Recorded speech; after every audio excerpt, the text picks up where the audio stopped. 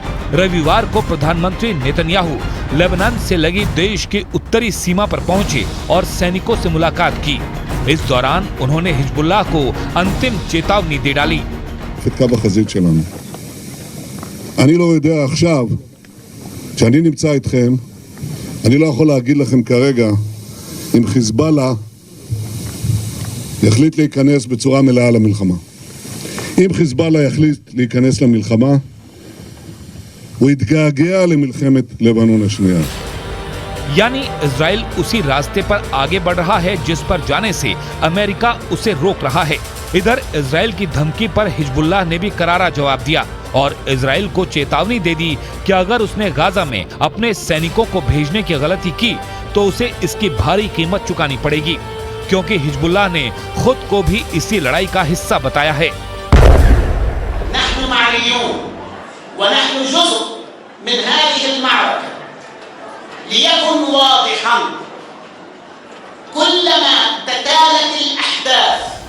Israel को Hezbollah का इशारा साफ है कि अगर जरूरत पड़ी तो हिजबुल्लाह गाजा में हमास के साथ खड़ा होगा और इजराइल के खिलाफ 2 वॉर फ्रंट खुल जाएंगे। पहला गाजा पट्टी की सीमा पर और दूसरा लेबनान की सीमा पर। और अमेरिका को इसी बात का डर सता रहा है कि कहीं इजराइल को 2 मोर्चों पर जंग न लड़नी पड़े। अगर ऐसा हुआ तो अमेरिका को खुद जंग में उतरना पड़ेगा। इसीलिए हिजबुल्लाह ने अमेरिका को सलाह दी है कि वो इजराइल को दोहरे मोर्चे पर जंग लड़ने से बचा सके तो बचा ले।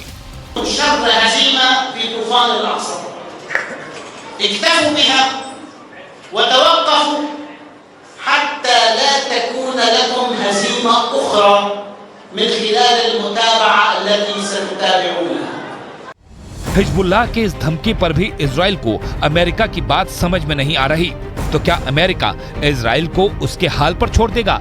नहीं, किसी भी कीमत पर नहीं, क्योंकि बाइडेन ने साफ कर दिया है कि वक्त मुश्किल है, लेकिन साथियों को अकेला छोड़ना अमेरिका की फितरत नहीं। इसीलिए अमेरिका ने हिजबुल्लाह और उसके हमदर्द ईरान को इशारों में चेतावनी दे दी है कि अगर किसी ने हमास इजराइल के बीच छिड़ी जंग का फायदा उठाने की कोशिश की तो उसे अमेरिका से निपटना पड़ेगा। ईरान और हिजबुल्लाह को यह धमकी पेंटागन प्रमुख ऑस्टिन ने एक इंटरव्यू में दी। उन्होंने कहा, संयुक्त राज्य अमेरिका हमास के साथ इजराइल के संघर्ष को बढ़ाने की इच्छा रखने वालों को चेतावनी देता है कि अगर कोई समूह या देश इस संघर्ष को बढ़ाना चाहता है या इस दुर्भाग्यपूर्ण स्थिति का फायदा उठाना चाहता है तो हमारी सलाह है कि कोशिश न करे।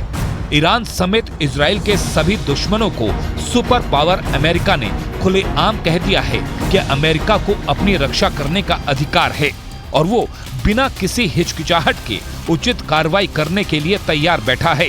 भूमध्य सागर में जंगी बेड़ों की तैनाती और पश्चिम एशिया के अपने मिलिट्री बेस पर एयर डिफेंस सिस्टम पेट्रियट और थर्ड की तैनाती कर अमेरिका ने पूरी दुनिया को ये संदेश पहुंचा दिया है कि ये जंग हमास और इजराइल तक ही सीमित रहे तो इसी में सबकी भलाई है।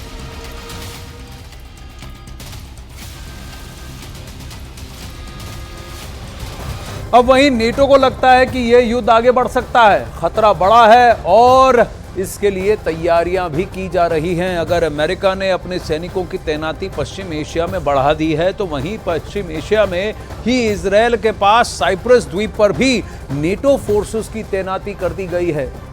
ये देखिए, ये साइप्रस और यहां पर जर्मनी की स्पेशल फोर्स GSG 9 के सैनिक पहुंच चुके हैं। जरा ध्यान से देखते हैं, ये साइप्रस कहां पर है। Cyprus within firing distance है लेबनान, गाजा पट्टी, इजराइल के, यहीं पर पूरा एक्शन चल रहा है और यहां से नेटो की फोर्सेस, नेटो की तैनाती लेबनान को कवर दे सकती हैं। अगर यहां पर हिजबुल्लाह सक्रिय होता है तो यहां पर एक्शन हो सकता है और यहां पर वेस्ट बैंक, दक्षिण इजराइल, गाजा पट्टी, यहां पर भी नेटो की फोर्सेस आ सकती हैं। तो जर्मनी से GSG 9 के सैनिक पहुंच चुके हैं। इनके साथ अमेरिका, इटली और द नेदरलैंड्स और ब्रिटेन की स्पेशल फोर्सेस भी वहां तैनात हो रही हैं, जो यहां से ज़रूरत पड़ने पर गाजा पट्टी या इजराइल या फिर लेबनान, इन तीनों जगह कहीं पर भी दाखिल होकर ऑपरेशन को अंजाम दे सकती हैं। साथ ही यहाँ पर भी पेट्रोलिंग बढ़ गई है। अगर सरफेस टू एयर मिसाइल्स दागी जाती हैं या सरफेस टू सरफेस मिसाइल्स इन आसपास के राज्यों में से, मान लीजिए यमन से दागी गई थी उस वक्त जब यहाँ से इंटरसेप्ट कर दिया गया था रेड सी से, तो यहाँ पर भी समुंदर में भी नेटो की फोर्सेस यहाँ तैनात होंगी। साइप्रस को नेटो की मिलिट्री ने जंप ऑफ पॉइंट बनाया है और जो भी स्पेशल फोर्सेस यहाँ तैनात हो रही हैं वो ख़ास तौर पर बंधकों को रिहा करने में माहिर हैं। तो यहाँ जो हॉस्टेज सिचुएशन यहाँ क्रिएट हुआ है, 200 से ज़्यादा हॉस्टेजेस हैं, उनको छुड़ाने में शायद इन फोर्सेस की मदद ली जाए, ये सक्रिय हों।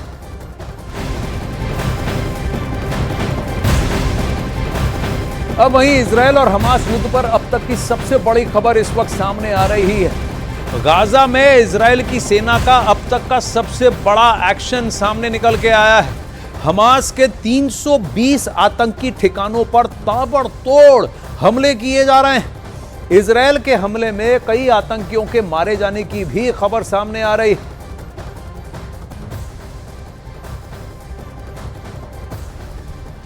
अब देखिए, इन शॉट्स को जरा समझने की कोशिश करते हैं कि ये एयर स्ट्राइक का नतीजा है, जब हवा से मोर्टार शेल नीचे गिरा है और फिर पिन पॉइंटेड स्ट्राइक्स हैं। आप देखिए, आसपास में कई सारे बिल्डिंग्स हैं, वहां टारगेट नहीं हो रहा है, स्पेसिफिक बिल्डिंग्स पर हवाई हमले हो रहे हैं। देखिए, आसपास की बिल्डिंगों में धूल, और इसकी वजह से, शरापनल की वजह से, एक्सप्लोजन की वजह से आपको धूल दिखेगी, लेकिन पिन पॉइंटेड स्ट्राइक्स हैं। और यहीं पर इजराइल उन मोर्टार बम्स, स्टील स्टिंग का प्रयोग भी कर रहे हैं ताकि नीचे गिरे और एकदम पिन पॉइंटेड स्ट्राइक हो और वहां मैक्सिमम डैमेज हो। 320 ऐसे ठिकाने हैं जहां पर इजरायली एयरफोर्स ने अभी हमले शुरू कर दिए।